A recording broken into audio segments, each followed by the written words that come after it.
Iran और Israel के दरमियान टेंशन के बीच एक ऐसी खबर ने पूरी दुनिया को चौंका दिया है जिसके बारे में हर कोई जानना चाहता है।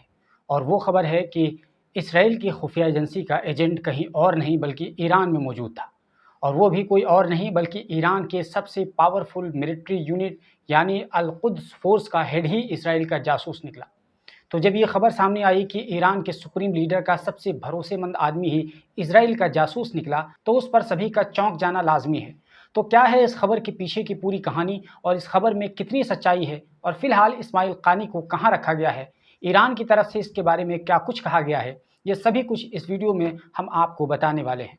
साथ ही में कुछ ऐसे इसराइल के जासूसों के बारे में भी आपको बताएंगे जिनके बारे में सुनकर आपका माथा चकरा जाएगा कि भला इसराइल ऐसा कैसे कर सकता है।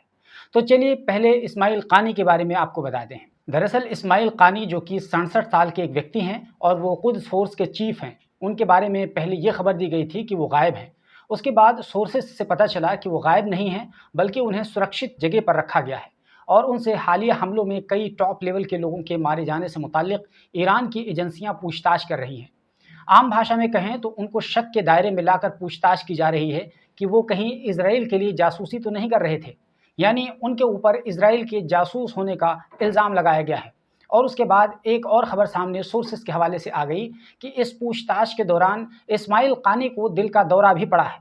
तो ये सब कुछ एक के बाद एक खबरें थी, लेकिन सबसे अहम बात यह है कि उन पर जो जासूस होने का आरोप लगाया गया है वो यूं ही नहीं लगाया गया है, बल्कि इसके पीछे कई सारे वजूहात हैं। आइए एक एक करके आपको वजह बताते हैं। वैसे तो इस्माइल कानी को जनवरी 2020 में ही कुद्स फोर्स का चीफ बना दिया गया था, जब 3 जनवरी 2020 को बगदाद में कुद्स फोर्स के तत्कालीन चीफ कासिम सुलेमानी को अमेरिका ने एक ड्रोन हमले में कत्ल कर दिया था। उसके बाद ही इस्माइल कानी को उनकी जगह कुद्स फोर्स का चीफ बनाया गया था। लेकिन उनके चीफ बनने के बाद अगर देखें तो कई सारे अहम लोगों की हत्याएं की गई। उनमें ईरान के न्यूक्लियर साइंटिस्ट मोहसिन फ़खरीज़ादा की हत्या भी शामिल है। हालांकि उसके बावजूद भी इस्माइल कानी की तरफ किसी का शक नहीं गया। लेकिन जब हाल के दिनों में खासकर इब्राहिम रईसी का हेलीकॉप्टर हादसे का शिकार हुआ और उनका मारा जाना, उसके बाद 31 जुलाई 2024 को ईरान की राजधानी तेहरान में सरकारी मेहमान इस्माइल हनिया की हत्या, और उसके पहले इसराइल में सीरिया की राजधानी दिमश्क में ईरानी एम्बेसी पर हमला करके ईरान के 7 ऑफिशियल्स की हत्या कर देना, और उसके बाद 17 सितंबर 2024 को लेबनान और ईरान सहित 3000 पेजर धमाकों में एक साथ कई सारे लोगों का मारा जाना। ठीक एक दिन के बाद 18 सितंबर में लेबनान के अंदर वॉकी टॉकी ब्लास्ट की खबर आ जाना। उसके कुछ ही दिन के बाद 27 सितंबर को हिजबुल्लाह के सरबराह हसन नसरुल्लाह की हत्या कर देना। ये सभी घटनाएं एक के बाद एक इस तरह से पेश आ रही थीं कि बिना किसी घर का भेदी या फिर बाहरी जासूस के ये सब मुमकिन ही नहीं हो सकता था। तो इसीलिए शक की सुई इस्माइल कानी पर गई। वैसे तो ये सभी एक के बाद एक घटनाएं थीं, लेकिन अगर इन घटनाओं को कड़ी से कड़ी जोड़ेंगे और देखेंगे तो आपको समझ आ जाएगा कि इस्माइल कानी पर शक करना बेवजह नहीं है। तो आइए वो भी देख लेते हैं, यानी इन घटनाओं की कड़ी से कड़ी जोड़ कर देखते हैं। सबसे पहले इस पर नज़र डालते हैं कि हमास चीफ इस्माइल हनिया की 31 जुलाई 2024 को जब वो ईरान के नए राष्ट्रपति मसूद पज़ेश्कियान के शपथ समारोह में आए हुए थे, तो उन्हें तेहरान के अंदर सरकारी गेस्ट हाउस में कत्ल कर दिया गया।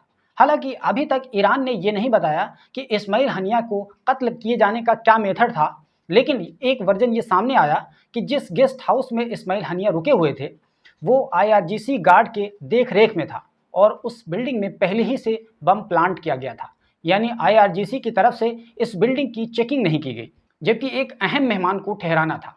तो ये पहला शक है कि ये जानबूझकर इग्नोर किया गया और उसकी जिम्मेदारी इस्माइल कानी की थी। उसके बाद दूसरा शक इसकी वजह से हुआ कि जब 27 सितंबर को बैरूत के अद्दहिया इलाके में 60 फीट ज़मीन के नीचे बने बंकर में हिजबुल्लाह चीफ हसन नसरुल्लाह की हत्या की गई, तो सभी के मन में सवाल उठने लगा कि इजराइल को इतनी सही और सटीक जानकारी किसने दी थी। खास बात यह थी कि IRGC के मेंबर अब्बास नीलफरोशान भी इस हमले में मारे गए। लेकिन अगर आप गौर करेंगे तो आपको पता चलेगा कि नीलफरोशान IRGC के एक मेंबर थे और वो सीरिया और लेबनान में ऑपरेशंस की निगरानी कर रहे थे, उस हमले के बाद जो अप्रैल में सीरिया में ईरानी एम्बेसी पर हुआ था। लेकिन वही नीलफरोशान जब लेबनान में 27 सितंबर को थे, तो रिपोर्ट ये बताती है कि हसन नसरुल्लाह हमले से पहले हिजबुल्लाह के हेडक्वार्टर से निकल चुके थे, लेकिन वो दोबारा से वापस गए थे अब्बास नीलफरोशान से मिलने के लिए। तभी हमला हो गया और इस हमले में दोनों लोगों की जानें चली गई। तो क्या ये एक इत्तेफाक था या फिर नीलफरोशान को भेजा गया था और फिर उनसे मिलने के लिए हसन नसरुल्लाह को दोबारा से हेडक्वार्टर लौटना पड़ा था। ये शक की दूसरी वजह है। उसके बाद एक और हादसा पेश आया जब हाशिम सफ़ीउद्दीन की हत्या कर दी गई, जिन्हें हसन नसरुल्लाह के बाद जानशीन बनाया गया था। अब इस हादसे के बाद कुद्स फोर्स डायरेक्ट इसमें शामिल हुआ और उसके बाद इस्माइल कानी सीधे बैरूत पहुंच गए और ये तारीख थी 29 सितंबर। इस्माइल कानी वहां इसलिए गए थे ताकि वो वहां की ज़मीनी हालात का जायज़ा ले सकें।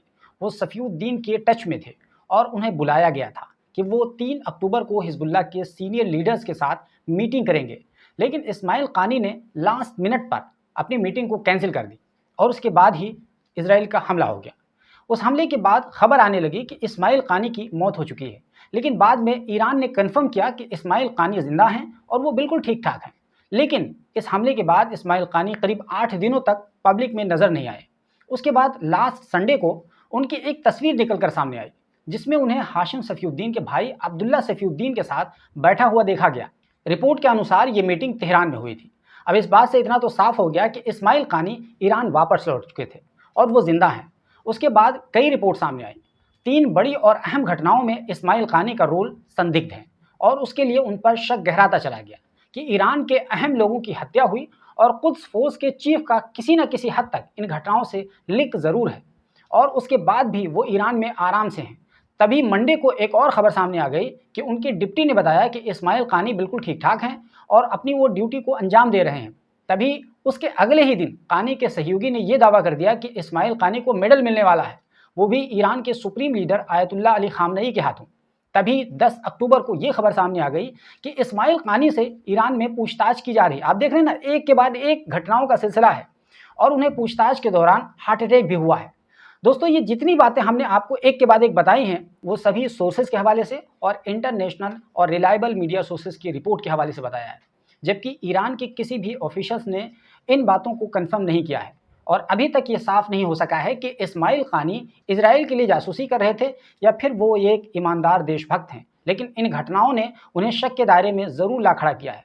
दोस्तों, अब आइए थोड़ा सा इस्माइल कानी का एक बैकग्राउंड भी जान लेते हैं ताकि उनके बारे में राय बनाना आसान हो सके। उसके बाद इसराइल के कुछ जासूसों की अजीब दास्तान भी आपको बताएंगे।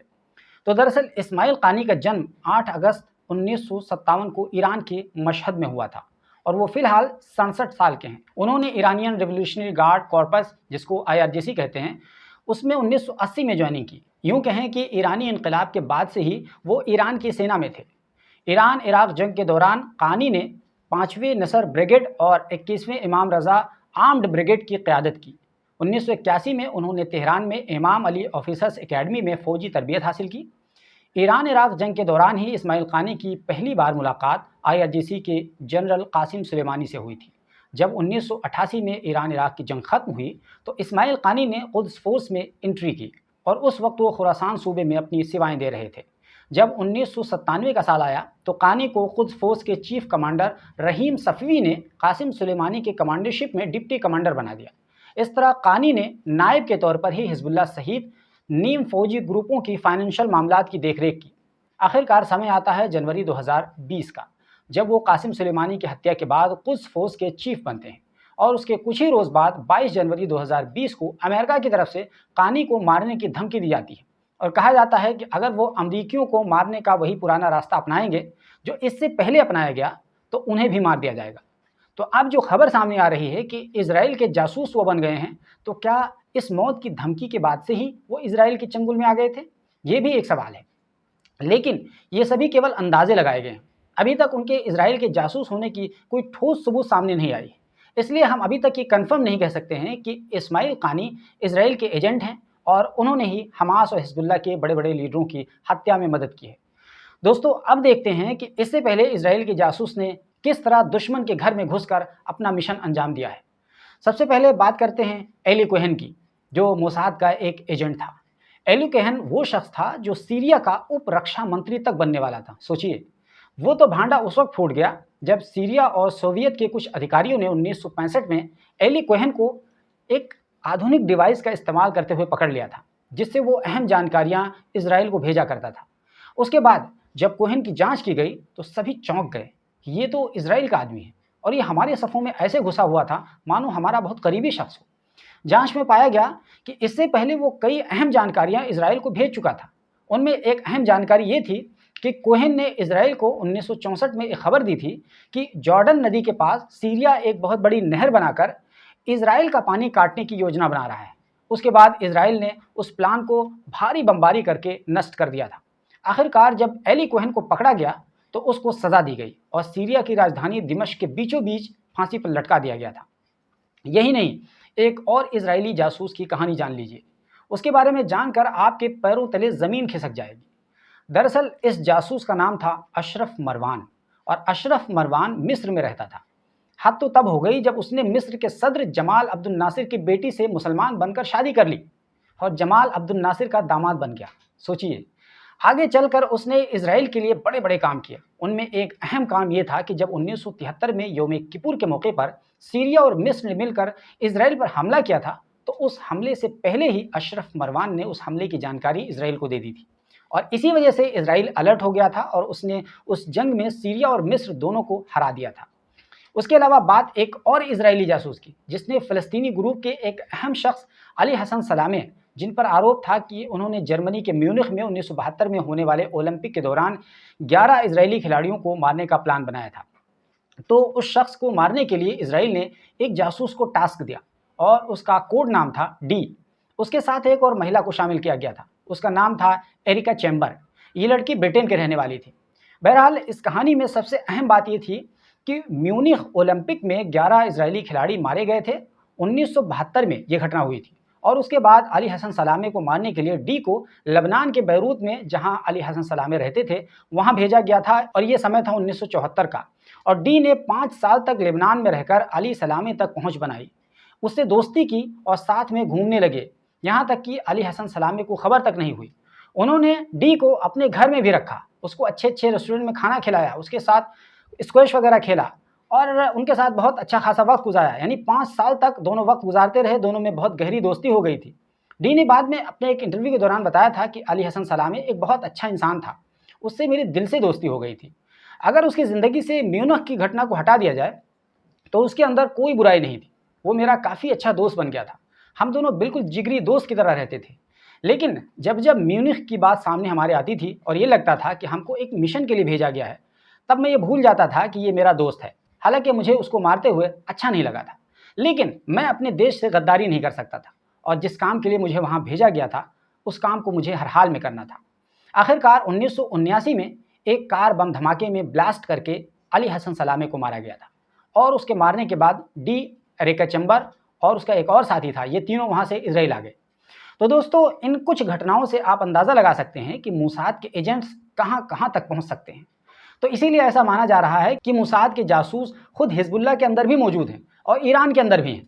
यही कारण है कि इजराइल को सही सही जानकारी मिल जाती है और उसी के हिसाब से वो प्लान के मुताबिक बिल्कुल पिन पॉइंट हमला करके लोगों को मार देता है। अभी 17 सितंबर वाले पेजर धमाके ही में देख लीजिए कि इजरायली जासूसी का किरदार इसमें माना जा रहा है, क्योंकि बिना जासूस के ये बात इजराइल को कैसे पता चल गई कि हिजबुल्लाह ने पेजर इस्तेमाल करने का फैसला कर लिया है और फलां कंपनी को उसका ऑर्डर दे दिया है।